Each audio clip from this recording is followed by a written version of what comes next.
क्रांती news, आवाज सर्वसामान्यांचा। साखरीच्या पाणी प्रश्नावरून ग्रामस्थ आक्रमक, प्रशासनाला दिली उपोषणाची नोटीस। दिग्रस तालुक्यातील साखरी येथील भीषण पाणी टंचाईबाबत प्रशासन वारंवार आश्वासने देऊनही ठोस उपाययोजना करत नसल्याने संतप्त झालेल्या ग्रामस्थांनी आता पोलिसांना लेखी कळवून पंचायत समितीसमोर 29 मे रोजीपासून साखळी उपोषण सुरू केले आहे। ज्ञानेश्वर गजानन खंदारे व समस्त गावकरी साखरी यांनी पोलीस निरीक्षक दिग्रस यांना दिलेल्या निवेदनात म्हटले आहे की गावातील गंभीर पाणी समस्येबाबत प्रशासनाकडून वारंवार आश्वासने मिळूनही गट विकास अधिकारी माननीय रमेश खारोडे यांनी तोंडी आश्वासन दिले तरीही आमचा पाणी प्रश्न न सुटल्याने पंचायत समिती दिग्रस येथे उपोषण करत अर्जात नमूद केल्याप्रमाणे दिनांक 29/5/2024 रोजी शुक्रवारपासून प्रशासनाच्या हलगर्जीपणामुळे व सततच्या त्रासाला कंटाळून आम्ही सर्व ग्रामस्थ, महिला, नागरिक व आबालवृद्ध सकाळी 11 वाजेपासून उपोषणाला बसले आहोत। जोपर्यंत पाणी प्रश्न सुटत नाही तोपर्यंत उपोषण मागे घेणार नाही असा इशारा ग्रामस्थांनी दिलाय।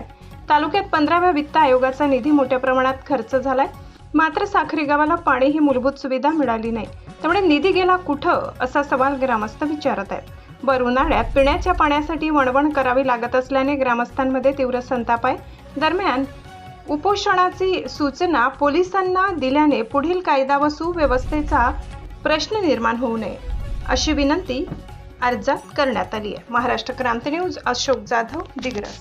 गाव साखरी, आमची पाण्याची समस्या आहे। आम्हाला पाणी नाही आहे आमच्या नळाला। पाणी हे आज सोडलं पण आम्ही आमच्या घरापर्यंत पाणी आलं नाही। आम्हाला हे पाण्याची व्यवस्था पाहिजे, आमचे नळ चालू पाहिजे आम्हाला, बाकी काही नाही पाहिजे आम्हाला। नळ चालू करून पाहिजे घरपर्यंत। हे याच्यावर पाणी दिलं आहे, पाणी झालेलं आहे, पण पाणी आमच्या घरपर्यंत आलं नाही। तुमच्या गावात नळाची सूचना झाली का? हो, नळाची सुविधा झाली पण पाणीच नाही नळाला, बंद आहे। आम्हाला दुसरीकडे पाणी आणायला लागतं डोक्यावर। किराणा साखरी रहिवासी आहे। आमच्या गावातील समस्या आहे पाणी प्रश्न। सर्वात मोठा प्रश्न म्हणजे पाणी प्रश्न आणि इथे सर्व महिला त्या प्रश्नासाठी बसलेल्याच आहे। गावातनी जलजीवन मिशनचं चालू जे आहे कार्यक्रम, त्यांना आजपर्यंत गावात पाणी पण नाही सोडलं। त्यांच्यावाला जे ठराव आहे त्यांनी गावातनी 100% नळ योजना केलेली आहे, पण नळ योजना का नुसती रिकामी नळ योजना करून ठेवली का? त्याचं पाणी कधी सोडलं त्या नळाला? पाणी जर सोडलं तर बायासाठी संपर्क त्याचा बायाचा प्रश्न सॉल्व्ह होऊन जाईल ना। बरं, किती वर्षापासून पाणी नाही तुम्हाला? आमच्या गावामध्ये सुमारे 20 ते 25 वर्ष, म्हणजे असं म्हटलं तरी चालते। गावातील पिढ्यानपिढ्या संपत चालल्या तरी पाण्याचा प्रश्न सॉल्वच नाही होत आहे।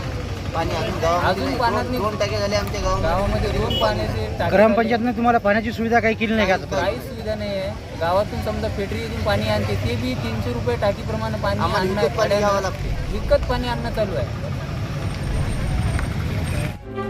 अशाच नवनवीन बातम्या पाहण्यासाठी आमच्या महाराष्ट्र क्रांती न्यूज या YouTube चॅनलला लाईक करा, सबस्क्राईब करा आणि बेल आयकॉनला प्रेस करा।